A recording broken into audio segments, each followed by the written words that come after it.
کوثر و طاها، ذکر نورانی عاشقها، تسبیحات حضرت زهرا.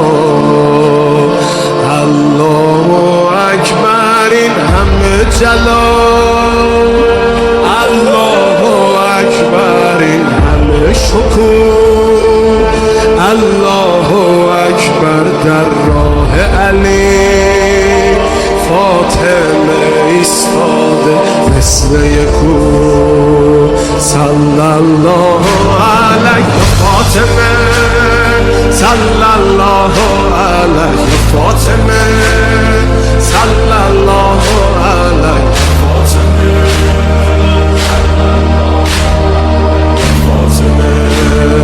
روی لبها نور و قدر و کوثر و طاها، ذکر نورانی عاشقها،